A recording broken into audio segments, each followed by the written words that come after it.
Assalamualaikum warahmatullahi wabarakatuh. Perkenalkan, saya Maulana Hasim Purnama. Saya dari Sains Komunikasi kelas pagi.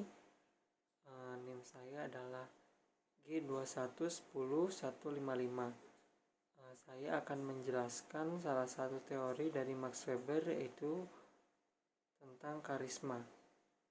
Jadi, apa itu karisma? Karisma itu semacam seseorang yang dianggap mempunyai atau memiliki daya tertentu dalam dirinya, dan kemampuan daya tertentu ini dapat dipercaya oleh pengikutnya sehingga mereka tunduk kepada dia yang memiliki karisma. Jadi penganutnya itu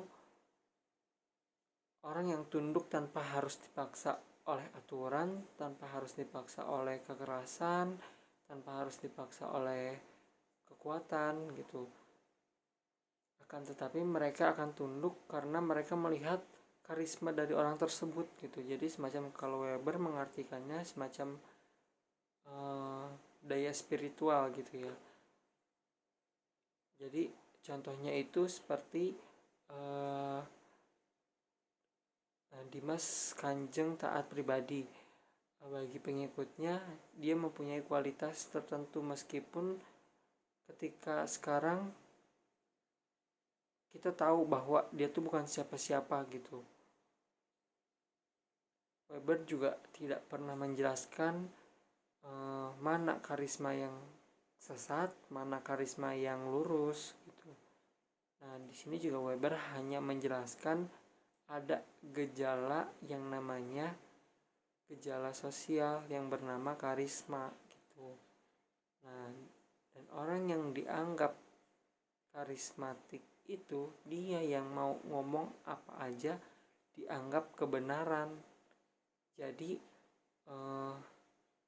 dia itu nggak harus capek-capek memerintah umatnya, akan tetapi umatnya itu atau pengikutnya itu otomatis kayak langsung ngikut gitu sama dia, langsung manut gitu istilahnya. Jadi nggak harus disuruh, jadi kita nggak harus capek-capek dulu gitu kan, harus memerintah si penganutnya itu gitu. Bahkan sebelum diperintah pun umatnya sudah menafsirkan diri sendiri. Jadi apa yang diinginkan si pemimpinnya itu gitu. Nah, jadi mungkin seperti ya inisiatif lah. Jadi kayak harus gitu, sebelum disuruh tuh harus manut gitu kan. Jadi itu dan bagaimana sih kekuatan karismatik ini dimanfaatkan untuk revolusi sosial.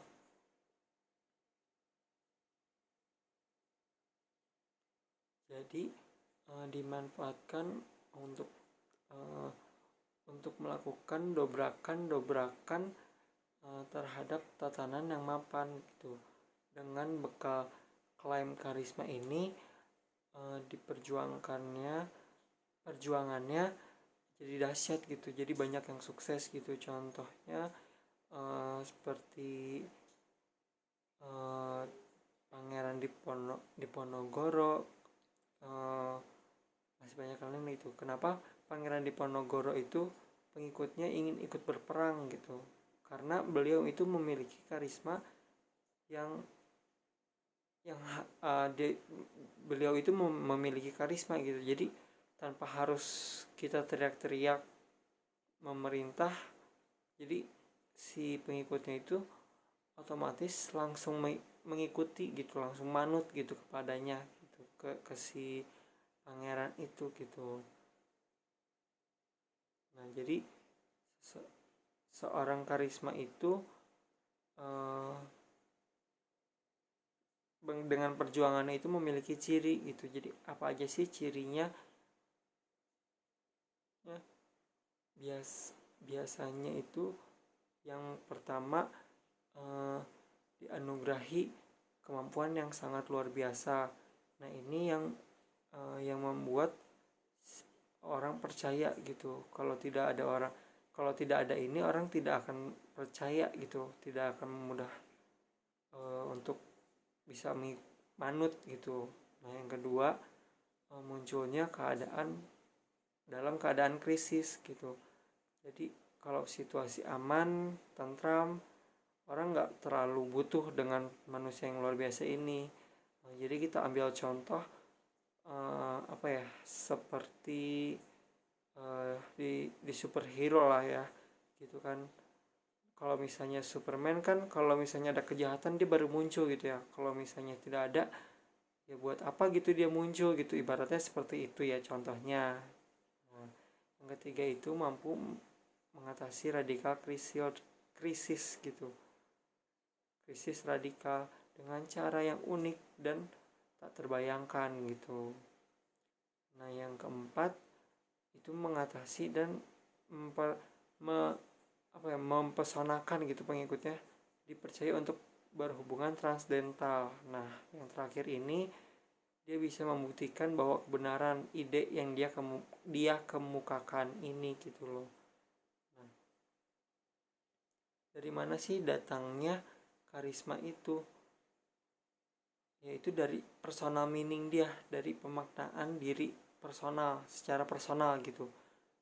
Jadi ini buat kalian yang merasa krisis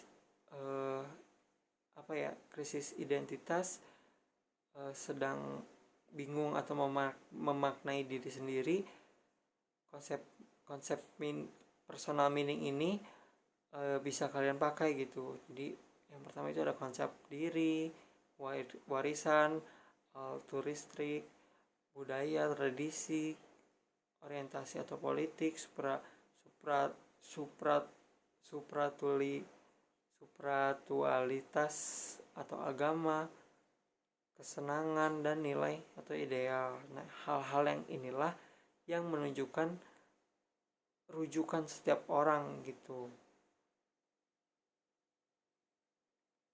Nah, jadi pemimpin yang karismatik itu dia pasti visioner gitu. Tidak ada pemimpin yang pasrah gitu. Jadi harus visioner. Apa sih visioner itu? Nah, visioner itu dia mampu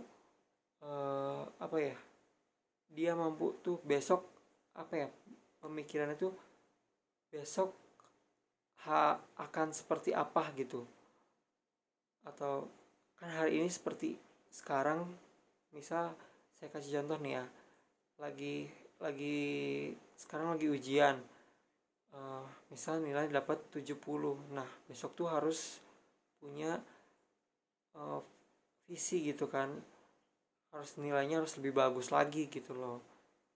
Jadi adapun ciri-ciri orang yang memiliki visioner itu memiliki kemampuan mengubah situasi, membayangkan 3 tahun lagi akan seperti apa gitu, dan orientasi masa depan, memahami perbedaan yang seperti apa adanya menjadi seharusnya gitu. Dan orientasi masa depan itu akan menyingkirkan masalah saat ini gitu. Terus memiliki rencana aksi untuk mewujudkan visinya itu loh gitu. Jadi orang yang visioner ini adalah salah satu orang yang karismatik gitu. Jadi masih banyak deh ciri lainnya yang seperti percaya diri dan berani menghadapi resiko gitu. Dan seorang pemimpin juga harus memiliki kekuatan yang membuat pengikutnya itu merasa kagum, percaya, setia, dan kayak menerimanya tanpa harus bertanya gitu loh. Ya mungkin itu saja penjelasan dari saya. Mohon maaf apabila ada kesalahan kata. Wabillahi taufiq wal hidayah. Wassalamualaikum warahmatullahi wabarakatuh.